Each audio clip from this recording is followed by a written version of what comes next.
Bien, en esta ocasión nos toca un poco hablar de lo que es la geografía de la provincia de Córdoba. En este sentido vamos a desandar un poco algunos rasgos históricos y también parte de lo que implica la formación de los ambientes y la geomorfología para tener una primera impresión de lo que es esta temática que vamos a ir trabajando durante el año. Básicamente, algunas generalidades que presenta la provincia: tiene más de 165.000 kilómetros cuadrados, tiene una gran variedad de ambientes, sobre todo en lo que hace a los ambientes fitogeográficos, ¿sí? Tiene una gran concentración de la densidad poblacional en la ciudad de Córdoba, que es su cabecera y principal ciudad, ¿sí? Además presenta una concentración poblacional en lo que refiere al área metropolitana, que serían estas ciudades colindantes, caso Villa María o Río Cuarto, que más allá de presentar distancias o un poco más de grandes distancias a la ciudad de Córdoba, tienen una cercanía y una relación bastante estrecha en lo que hace la funcionalidad del territorio. Por otra parte, tenemos una gran variedad de actividades económicas, como el desarrollo de las industrias, ¿sí? La agricultura, la ganadería y sobre todo del turismo, que se presenta como una actividad imperante prácticamente en los últimos años y de gran crecimiento. Asimismo, tenemos que remontarnos básicamente a lo que hace referencia al desarrollo histórico de la provincia. Tenemos que tener en cuenta que este territorio fue un territorio vasto, indominado en su momento, y que presentaba una continuidad histórica de diferentes pobladores que se fueron asentando en este territorio. Tenemos que tener en cuenta que los primeros indicios que hacen referencia a los yacimientos arqueológicos que se han ido investigando y descubriendo a lo largo de los años nos presentan poblaciones o pobladores, ¿sí?, que se fueron asentando aproximadamente hace 11.000 años, ¿sí? Y vemos que es bastante lejos en el tiempo. Y esto también nos da la pauta de que hay que tener en cuenta el contexto ambiental de aquel momento. Hace 10.000 años el mundo salía de la última era glacial, por lo tanto el clima era un poco más frío y esta fisonomía que tenía el territorio cordobés estaba dominada por estepas y praderas, ¿sí?, con escasos árboles. A lo cual esto nos da la pauta de que el territorio condiciona pero no determina, ¿sí? Porque esto de a poco fue generando que la estabilidad climática que se presentaba en el planeta, además de la estabilidad en la orogenia, que eran sobre todo en la formación de la geomorfología y la evolución del relieve que iba presentando Córdoba, permitió, ¿sí?, la presencia ampliamente de diferente vegetación, ¿sí?, en el territorio, ¿sí?, sobre todo bosques y montes, ¿sí?, que fueron nutriéndose con especies como quebrachos, mistoles, piquillín, tunas, ¿sí?, algarrobos, ¿sí?, diferentes variedades de especies que fueron nutriendo a todo el amplio, vasto territorio de la provincia. En este sentido, los primeros pobladores que fueron desarrollándose como cazadores y como recolectores utilizaron las cuevas, ¿sí?, que le permitían como aleros también resguardarse de la intemperie, tanto en el caso de Ongamira o Laen, ¿sí?, o el Cerro Colorado, eran los sitios habituales, digamos, de los primeros pobladores. También tenemos que tener en cuenta que estos primeros pobladores, gracias a la estabilidad que presentaban los ambientes naturales, permitieron el asentamiento, ¿sí?, en lugares ya fijos, ¿sí?, de diferentes partes del territorio, y esto logró un gran desarrollo cultural por parte de los primeros pueblos nativos en el territorio cordobés. Esto también implica que existieron choques culturales, ¿sí?, entre diferentes grupos aborígenes y con la llegada de la conquista y colonización española, ¿sí?, un fuerte choque cultural que se daba en ese momento. Un aspecto para destacar es la percepción que tenían los primeros pueblos nativos, ¿sí?, los pueblos nativos de estos primeros pobladores dentro del territorio.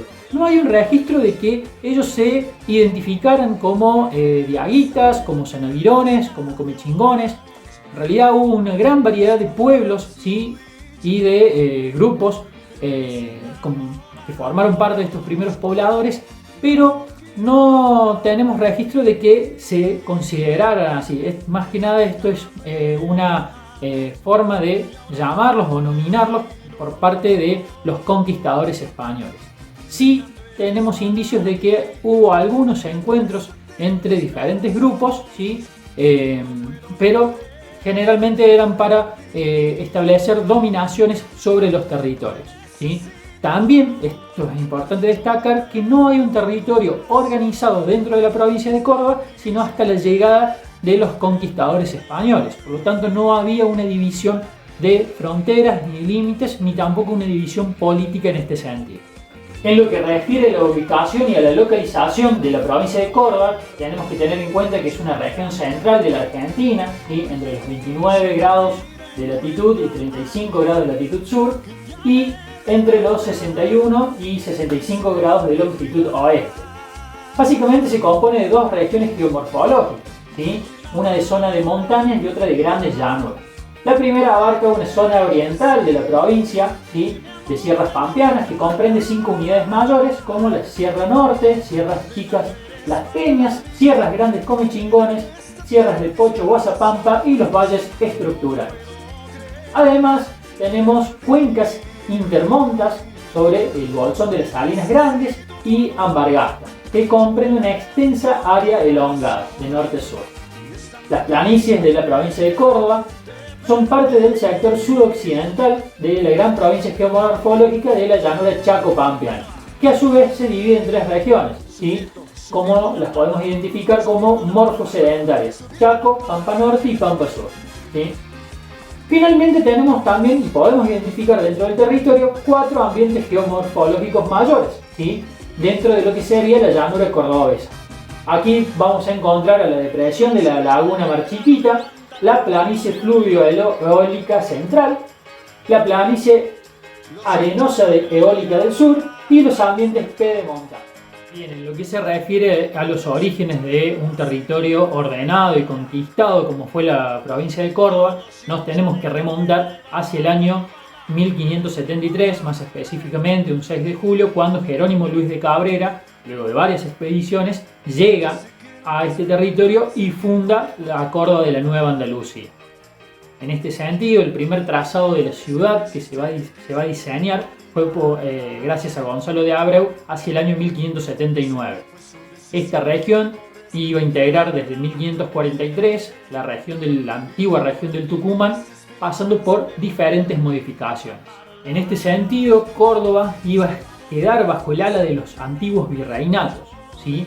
Luego, hacia 1783, iba a sufrir una modificación administrativa por la Real Ordenanza de las Intendencias, por lo que Córdoba del Tucumán pasaba a integrar y a quedar bajo el ala de la cabecera de lo que iba a ser esta antigua región del Tucumán. Por lo tanto, iban a quedar bajo subdelegaciones lo que era Mendoza, San Luis, San Juan y La Rioja. Tras lo que fue la Revolución de Mayo en 1810, estas estructuras se iban a mantener, pero no por mucho tiempo, ya que en el año 1813, y gracias a la intervención del Segundo Triunvirato, se crearía la gobernación de Cuyo. Por lo tanto, se perdería la región de Córdoba del Tucumán de lo que sería Mendoza, San Juan y San Luis. Iba a ser despojados de esos territorios. Por lo tanto, la región de Córdoba del Tucumán, con cabecera en la ciudad de Córdoba, de la Nueva Andalucía, iba a sostener solamente a La Rioja.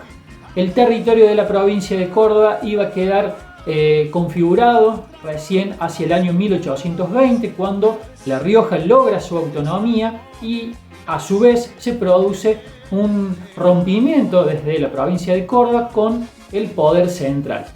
Se crea una acta de incipiente reforma provisional, ¿sí? Con normativas para ordenar el ámbito público de la provincia, y se iba a efectivizar recién en 1821 para nacer como un incipiente Estado liberal.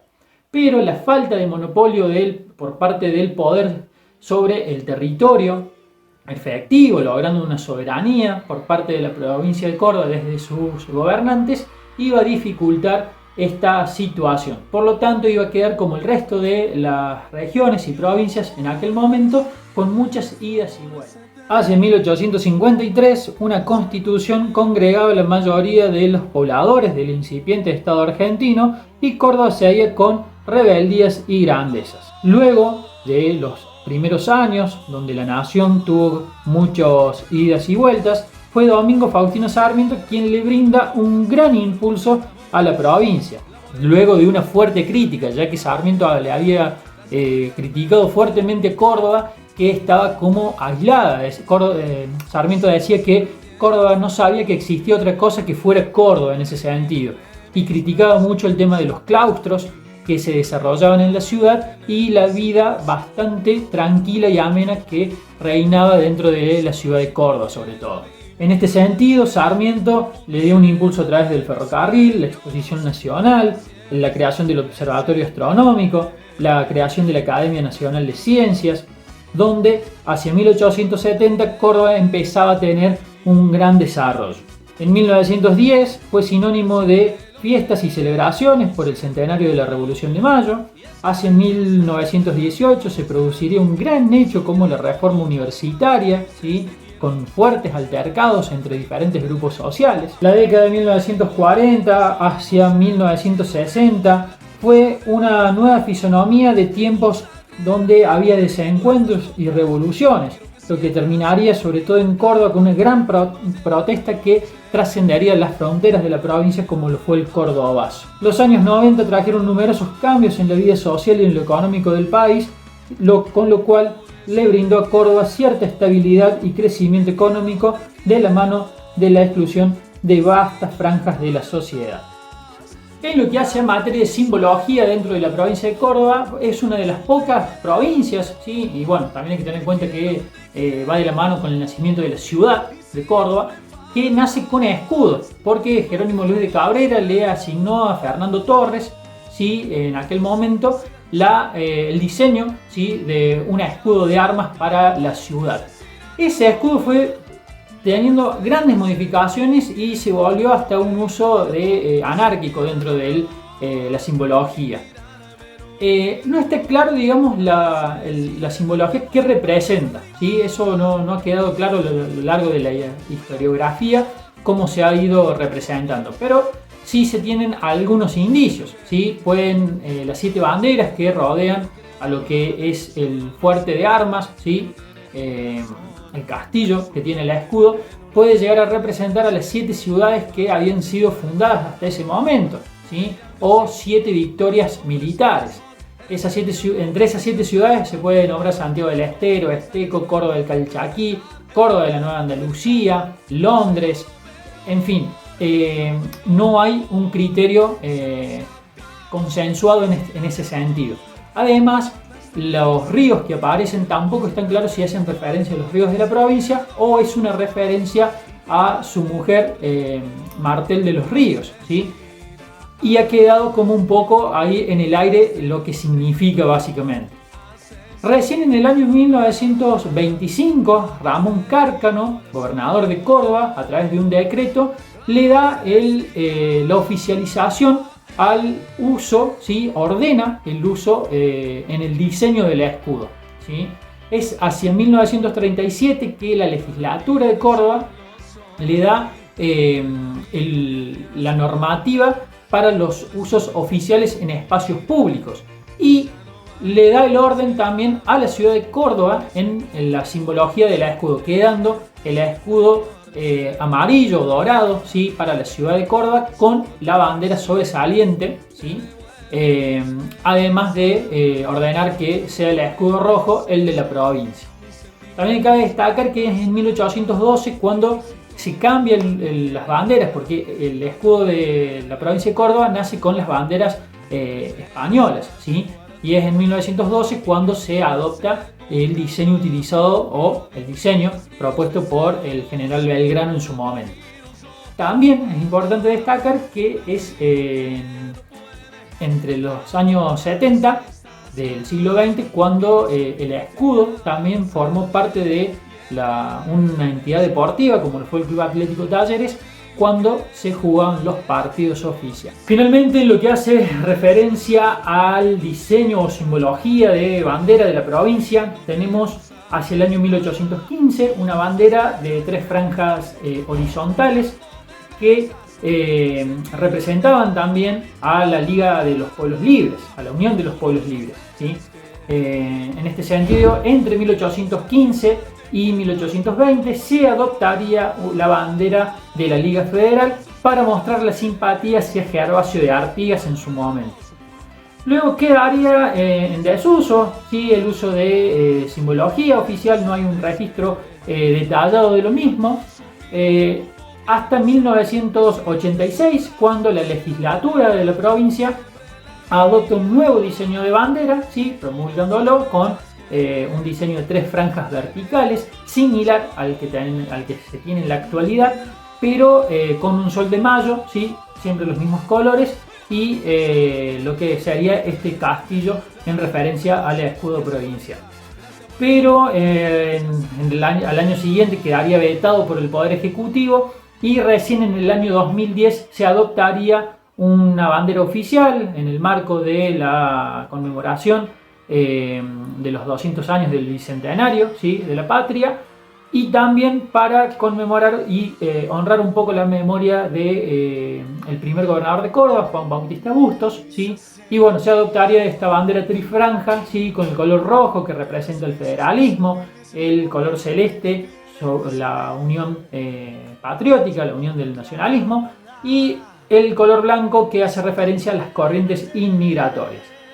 Se mantendría un sol, pero no el sol de mayo, sino el sol jesuítico, en referencia al legado de esta congregación jesuítica en la provincia. Hasta acá todo lo que tiene que ver con una breve presentación, incipiente presentación de lo que es la provincia de Córdoba. De aquí en más iremos desarrollando temas un poco más específicos y más puntuales para establecer la relación que necesitaremos para comprender lo que refiere al ordenamiento del territorio en un marco mucho más sostenible. Muchas gracias.